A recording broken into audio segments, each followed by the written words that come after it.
हाँ, तो कैसे आप लोग आशा करता हूँ कि बेहतर होंगे और आपकी जो पढ़ाई है वो भी बेहतर चलती होगी।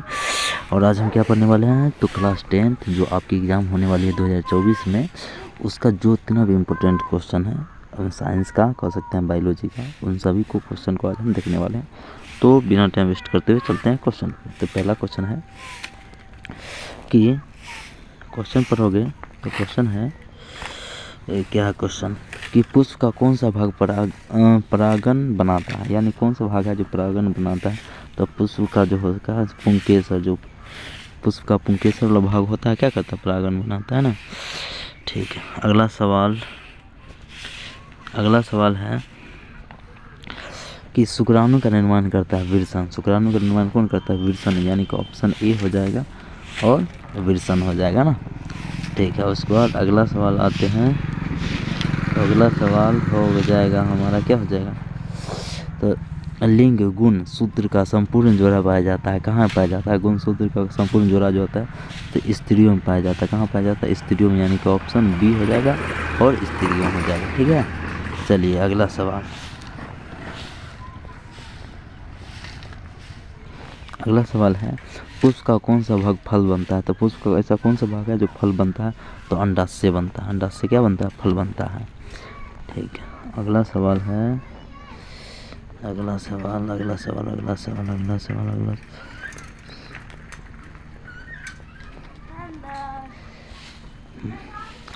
देखते हैं। तो अगला सवाल हो जाएगा हमारा कि अलैंगिक जन्ममुकुलन विधि के द्वारा होता है। अलैंगिक जन्ममुकुलन विधि के द्वारा होता है, कहाँ होता है, ईस्ट में होता है। ईस्ट में होता है, कहाँ होता है, ईस्ट में होता है, यानी कि ऑप्शन क्या हो जाएगा यहाँ पे, बी हो जाएगा। ठीक है, ईस्ट में। चलिए अगला सवाल।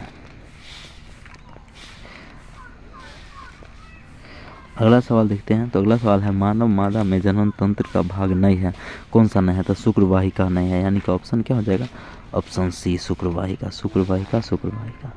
चलिए अगला सवाल आते हैं हम लोग। अगला सवाल है प्लेनेरिया में क्या होता है। प्लेनेरिया में क्या होता है, तो प्लेनेरिया में मुकुलन होता है। क्या होता है, मुकुलन होता है, ऑप्शन बी और क्या होगा, मुकुलन। चलिए अगला सवाल। अगला सवाल है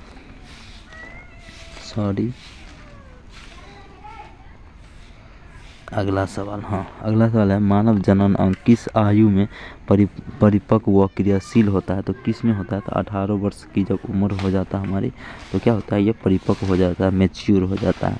ठीक है, तो अगला सवाल है 9 नंबर सवाल हमारा क्या हो जाएगा। 9 नंबर सवाल देखते हैं।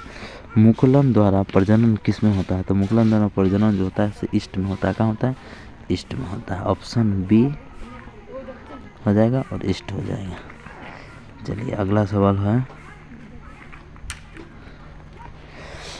अगला सवाल हो जाएगा कि नर युग्मक और मादा युग्मक के संलग्न को कहते हैं, तो निषेचन कहते हैं, ऑप्शन ए हो जाएगा, निषेचन हो जाएगा। क्या हो जाएगा, निषेचन। उसके बाद अगला सवाल है अंडाणु निषेचित होता है। अंडाणु निषेचित कहाँ होता है, तो अंडाणु निषेचित जो होता है सब फ्लियोपन नलिका में होता है, जिसको फ्लियोपन ट्यूब कहा जाता है। मादा में जो होता है तो जनन वाले भाग में होता है, 2 होता है। ये कितना होता है, 2 होता है, आप लोग पढ़े थे तो देखे होंगे। अगला सवाल पे आते हैं हम लोग। अगला सवाल ये है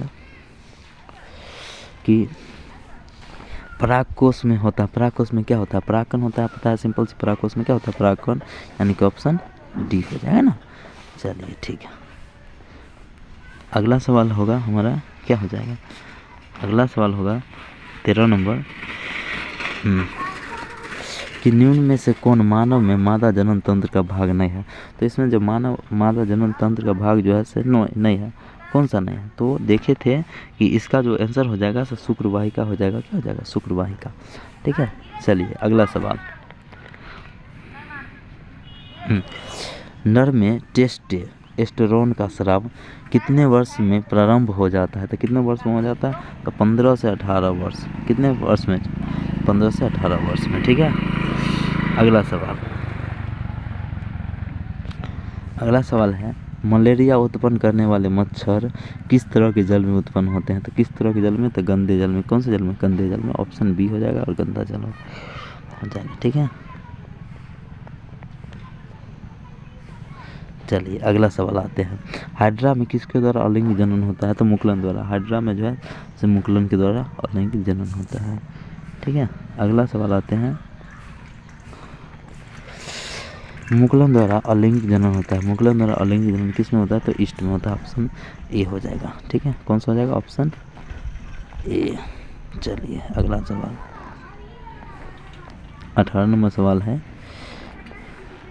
कि पुष्पी पौधों में लैंगिक जनन किसके द्वारा होता है? तो किसके द्वारा होता है? तो फूलों के द्वारा होता है। किसके द्वारा? फूलों के द्वारा। ठीक है, अगला सवाल पे आते हैं हम लोग।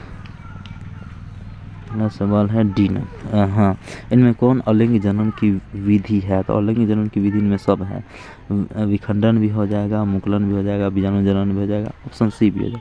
यानी कि यहाँ पे कौन सा हो जाएगा? इनमें से सभी हो जाएगा। ठीक है, चलिए अगला सवाल। अगला सवाल है, डेंगू उत्पन्न करने वाले मच्छर किस तरह के जल में रहता है? तो डेंगू उत्पन्न करने वाला मच्छर जो है साफ जल में रहता है। कौन से? साफ जल में डेंगू उत्पन्न करने वाले। अब मलेरिया वाला जो होता है वो गंदे जल में। कौन में? अगर मलेरिया की बात जब भी अगर करता है तो मलेरिया ना, तो ये हो जाएगा गंदा जल, ध्यान रखिएगा। डेंगू जो होता है से साफ जल में होता है। ठीक है, आते हैं अगला सवाल पे कि नर युग्मक और मादा युग्मक के संलग्न को कहते हैं निषेचन कहते हैं। पता ही है को, बहुत बार ये क्वेश्चन रिपीट हो गया है। देखते हैं अगला सवाल, कॉर्पस ल्यूटियम से स्रावित हार्मोन को क्या कहते हैं? तो इससे जो प्रोजेस्टेरॉन कहा जाता है। क्या कहते हैं? तो प्रोजेस्टेरॉन कहते हैं। ठीक है, चलिए हो गया।